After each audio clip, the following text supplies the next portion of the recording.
तो टाइटन पर 6 पैरों वाले अनेक कछुए वीर ने देखे हैं। काया, वीर को एहसास हो गया कि वो गिर गया था। जब वीर थोड़ा होश में आया तो उसे एहसास हुआ कि वो अवनी थी और वीर उसी के ऊपर गिर गया था। I'm sorry।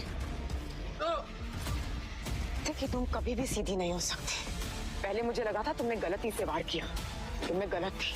मैंने जानबूझकर नहीं किया, ट्रेन में अचानक से झटका लगा और मैं गिर गया। बहुत अच्छे से जानती हूँ तुम्हारे जैसे लड़कों को मौका मिला नहीं कि बस छूने की कोशिश करते हैं। तुम गलत समझ रही हो अवनी, ये सिर्फ एक एक्सीडेंट था। पहले मैंने तुम्हें जाने दिया था, लेकिन इस बार नहीं। अब होगा फैसला। कैसा फैसला?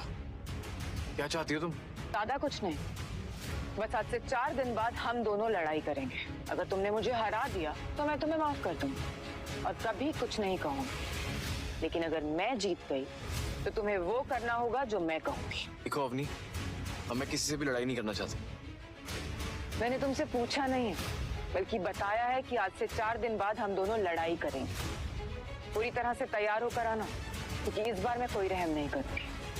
अब वीर के लिए जिंदगी का बस एक ही मतलब था, खून, लड़ाई और जीत। उसे एलियंस का शिकार करना था, 2 करोड़ किसी भी हाल में जुटाने थे और फिर बिना एक पल गवाए धरती पर जाकर अपनी माँ को मौत के मुंह से खींच लाना था।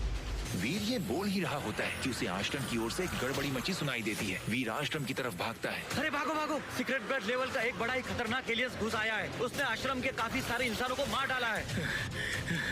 सिर्फ डेविल सोल वाले इंसान ही उसके पीछे जाना, वरना तुम्हारी जान को खतरा है। वैसे तो वीर को टाइटन पर आए हुए अभी 3 महीने ही हुए हैं। उसको अभी अभी डेविल सोल मिली है, इसलिए उसे इस नए एलियन से दूर भागना चाहिए। लेकिन वीर बहादुर है, वो एलियन को पकड़ने के लिए आश्रम की तरफ भागता है। वो बहुत ही खतरनाक एलियन वीर के सामने से गुजरता है। उस एलियन का सिर बैल जैसा, शरीर का ऊपर और नीचे 2 पैर नहीं बल्कि एक घोड़े का पूरा शरीर लगा हुआ है। वीर उसके पीछे भागने लगता है। तभी आश्रम में से 3 सबसे बड़ी गैंग भी उस एलियन के पीछे लग जाती है। एक अवनी का गैंग, दूसरा ग्रैंड मास्टर का और तीसरा भीम का। तीनों सालों से ऐसे एलियंस को मारने की महारत हासिल कर चुके हैं। अरे वो देखो, तीनों गैंग मिलकर उस एलियन का पीछा कर रही है। लेकिन एलियन उन गैंग पर भी हावी होते हुए भीम के गैंग से और ग्रैंड मास्टर के गैंग से एक-एक लोग को मारकर आगे दौड़ता हुआ जा रहा है। लेकिन अब और नहीं, तीनों गैंग साथ में आकर उस एलियन को घेर लेते हैं। ग्रैंड मास्टर अपनी बड़ी सी तलवार से एलियन का सर काटने ही वाला होता है कि दूर से सू सू करती हुई एक आवाज आती है और एलियन के पेट से खून निकलना शुरू होता है। अवनी, भीम, ग्रैंड मास्टर, किसी को पता नहीं चल रहा है कि उनका शिकार किसने छीन लिया और कौन इतना बहादुर है जिसने इतने बड़े ताकतवर एलियन को मार गिराया। सारे लोग मुड़कर पीछे देखते हैं। पीछे खड़ा है एक सुनहरे कवच वाला इंसान जिसका चेहरा किसी को नहीं दिख रहा है। उसी ने हिम्मत की थी कि आश्रम के 3 सबसे जाबाज शिकारियों को पछाड़ते हुए सबसे ताकतवर एलियन को मार गिराया। वीर का गायब होने वाला हथियार फिर से सुनहरा हो जाता है। वीर के हाथ आगे करते ही हथियार फिर से उसके हाथ में चला जाता है।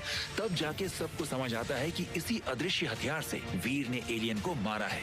सब चौंक कर वीर की तरफ देख रहे हैं, लेकिन उनको मालूम नहीं है कि उस सुनहरे कवच के पीछे किसका चेहरा छिपा हुआ है। अरे लेकिन ये क्या, तीनों शिकारी अवनी, भीम और ग्रैंड मास्टर इस नए शिकारी की तरफ अपने घोड़े लेकर क्यों आ रहे हैं? अरे क्यों नहीं आएंगे? उसने इन शिकारियों की शिकार खुद करके बड़ी पावर जो हासिल की है, तो वो तो उनको मारने आएंगे ही ना। लेकिन इतने बड़े एलियन को मारकर इस नए योद्धा को कौन सी नई डेविल सोल पावर हासिल हुई है? तीनों सबसे जाबाज शिकारी अकेले वीर की तरफ भागते हुए आ रहे हैं। वीर को पता नहीं है कि ऐसी हालत में करना क्या है और तभी उसे मिलती है उसकी नई डेविल सोल पावर। आखिर कौन सी नई पावर वीर को मिली है?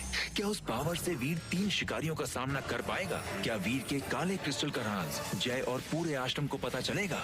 क्या वीर धरती पर वापस जाकर अपने चाचा को पैसे वापस लौटा पाएगा?